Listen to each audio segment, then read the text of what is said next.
Asifiwe mwana wa Mungu, wewe uliyepewa neema na Mungu ya kuiona asubuhi nyingine njema ambayo tumekilimiwa na Mungu wetu wa mbinguni, na nikuletee tena salamu za neno la Mungu kama tulivyokuwa na wewe siku ya jana, na tulikuwa na ujumbe unasema wokovu wa Mungu, na Mungu ameendelea kutupa ujumbe mwingine tena mpya, lakini kwa namna ya kipekee sana ni ujumbe kwa ajili yako, na nikuletee ujumbe huo leo. Na ujumbe wa leo, Mungu anasema tubuni, kwa maana ufalme wa Mungu umekaribia.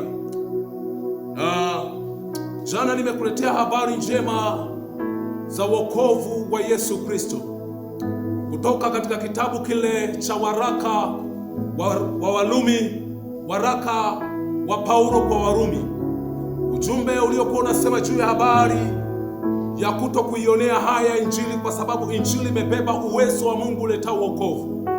Leo ninakuletea habari nyingine njema, habari ya wokovu, habari zilizonenwa na mtu wa Mungu Yohana, akiwa anazungumza juu ya habari ya ujio wa Kristo, akiliandaa kanisa kwa ajili ya ujio wa Kristo, ili Kristo aweze kutawala katika maisha yao. Akawa anawaletea ujumbe akisema juu ya habari ya kutubu, kwa maana ufalme wa Mungu umekaribia. Sikiliza nikuletee neno la Mungu kutoka katika kitabu cha Injili ya Mathayo, ile sura ya 3 na ule mstari wa kwanza mpaka mstari wa pili. Neno la Mungu linasema kwamba siku zile aliondokea Yohana Mbatizaji akihubiri katika nyika ya Uyahudi na kusema, tubuni, kwa maana ufalme wa mbinguni umekaribia. Ilikuwa ni habari za Yohana Mbatizaji. Alikuwa anazungumza akiwaambia habari ya kwamba watubu, kwa maana ufalme wa mbinguni umekaribia.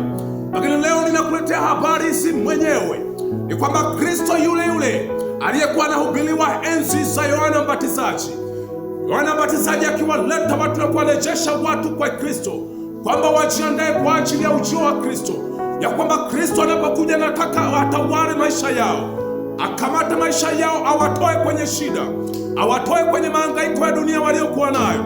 Hizo ndizo habari tunakuletea tena asubuhi ya leo. Tunakuletea juu ya habari ya ujio wa Kristo, ya kwamba Kristo anataka maisha yako. Ni misheni ambayo Mungu ameweka ndani yetu, ni mzigo tulio nao, mzigo wa kukuletea habari njema za Yesu Kristo, anayetaka uyabadilishe maisha yako na mtazamo wa maisha yako ambao umeweka katika vitu vinavyopotea. Umeweka mtazamo wa maisha yako katika mambo ya dunia ambayo hayawezi yakatusaidia kwa lolote. Umeweka mtazamo wako kiasi kwamba tunapokuambia habari za kuokoka, unaona ni kama tunakutania. Wakati mwingine unaona ni kama tukikwambia uokoke ni kama unaona aibu, kwa sababu unaona ni vitu visivyokuwa vya kawaida, ni vitu vilivyopitwa na wakati, ni vitu ambavyo vinakufedhesha. Ndio, unaweza ukaona ni hivyo, lakini kwa nini unaona ni hivyo? Mtu mzima lazima ujihoji wewe mwenyewe, uyatazame maisha yako wewe mwenyewe, ya kwamba kwa nini usione aibu kwa sababu ya vitu vinavyoharibika? Kwa nini hauoni aibu kwa sababu unaenda baa? Kwa nini hauoni aibu kwa sababu wewe unafanya uzinzi na uasherati? Kwa nini hauoni aibu kwa sababu wewe unaiba? Kwa nini hauoni aibu kwa sababu wewe unapokea na kutoa rushwa?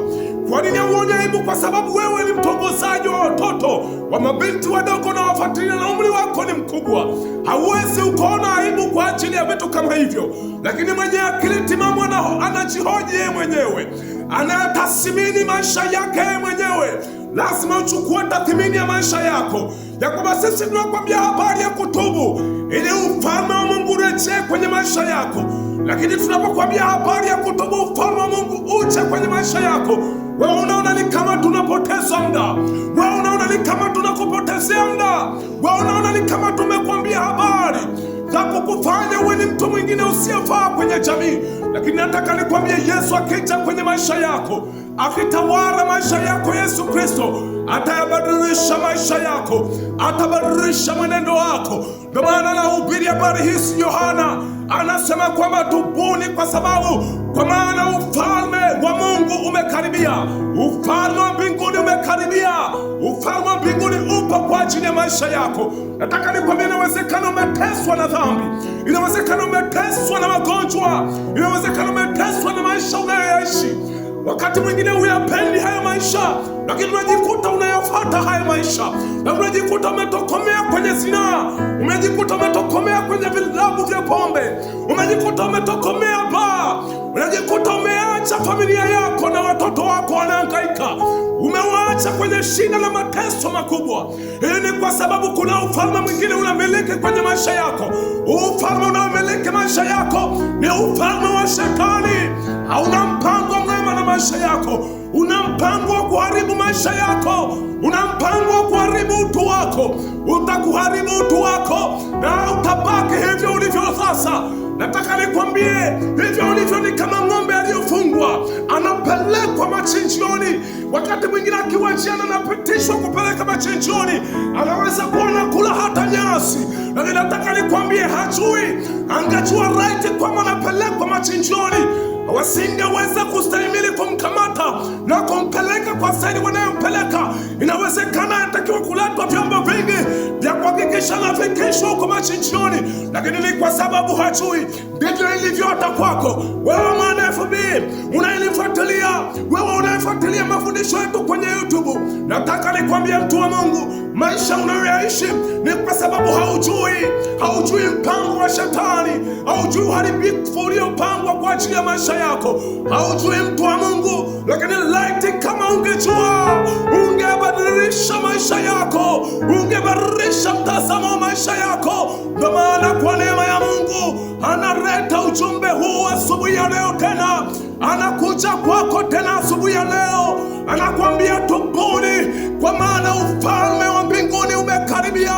Mungu anataka leta ufalme wa mbinguni ndani ya maisha yako, ageuze akili zako, ageuze mwenendo wako, uwe mtu mzuri unayefaa kwenye jamii, ufae hata familia yako, ufae ndugu zako, ufae watu wanaokuzunguka.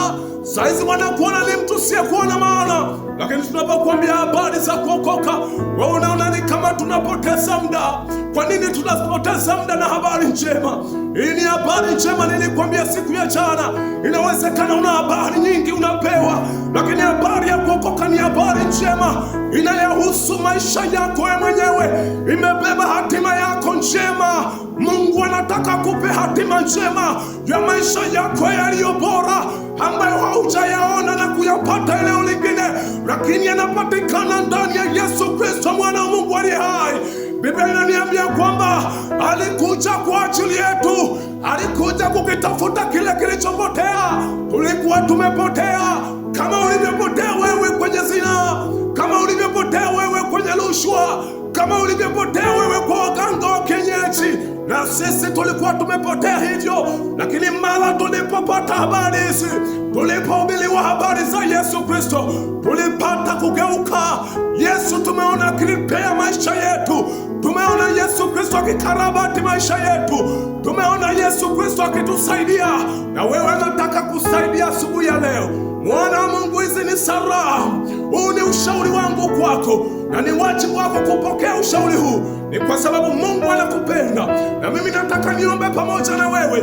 Kama uko tayari kumpokea Yesu, huyu Yesu anayebadilisha mitazamo ya maisha ya watu, yuko mahali hapa kukugeuza wewe, yuko mahali hapa kugeuza maisha yako, yuko mahali hapa kugeuza njia zako, yuko mahali hapa kukurejesha upate burudiko tena la moyo wako. Najua una burudiko, lakini Yesu akija utalipokea burudiko jipya. Akija kwenye maisha yako utalipokea burudiko, utaona ujasiri na ushindi mkuu ambao haujawahi kuona. Ni kwa sababu Yesu Kristo mwana wa Mungu aliye hai ana uwezo wa kukupa kitu kipya, anataka kupe kitu kipya. Kwa maana anasema tubuni, kwa maana ufalme wa mbinguni umekaribia. Mwana wa Mungu, nataka uombe pamoja nami. Sema, Yesu Kristo mwana wa Mungu aliye hai, ninakuja mbele zako. Mimi ni mwenye dhambi Baba, nimetenda dhambi hakika, nimeugeukia ulimwengu. Ulimwengu umenichakaza, ulimwengu umeniharibikia, ulimwengu umenifanya nipoteze tumaini. Lakini habari njema nimesikia tena jioni ya leo, ya kwamba upo Kristo mwenye kuleta tumaini. Nami nimekubali Mungu wangu, ninaomba ufute jina langu kwenye kitabu kile cha hukumu ya milele, uliandike jina langu kwenye kitabu cha uzima wa milele. Asante Yesu kwa kuniokoa. Asante Yesu kwa kuyakarabati maisha yangu. Kuanzia sasa, Bwana wa Bwana, niko tayari kwa ajili yako. Sikiliza nikuombee, mwana wa Mungu. Baba, katika jina la Yesu Kristo, ninawaweka watu hawa mikononi mwako. Najua ni asubuhi njema, mfalme wa amani. Wako wengine kwenye majukumu yao, lakini wengine, Bwana mabwana, wanajiandaa kwenda kwenye shughuli mbalimbali. Yesu, ninawaleta mbele zako wanao hawa ambao umewapa kibali cha kusikia neno lako. Ninaomba neema yako iwe pamoja nao. Nguvu yako ya wokovu endelee kuwatamia. Nguvu yako ya wokovu endelee kuwatunza. Nguvu yako ya wokovu endelee kutenda mema kwenye maisha yao. Wapate badiliko kutoka ndani, kutoka kwenye vina vya mioyo yao, wakabadilishwa mtakatifu wa takatifu na kuenenda katika upya ule uliokusudia, mfalme wa amani. Ulipokuwa unamtumwa Yohana Mbatizaji, unamwambia apeleke Injili kwa Uyahudi, akipita katika nyika. Bwana mabwana, wa wokovu uwafikie tena, Watanzania uwafikie, ulimwengu uwafikie katika jina la Yesu. Asante Yesu kwa neema yako. Ninalibariki jina lako kwa ukuu wako. Ni katika jina la Yesu Kristo, mwana wa Mungu aliye hai. Amen. Mungu wa mbinguni na kubariki, mtu wa Mungu. Wewe ni mtu wa thamani sana mbele za Mungu.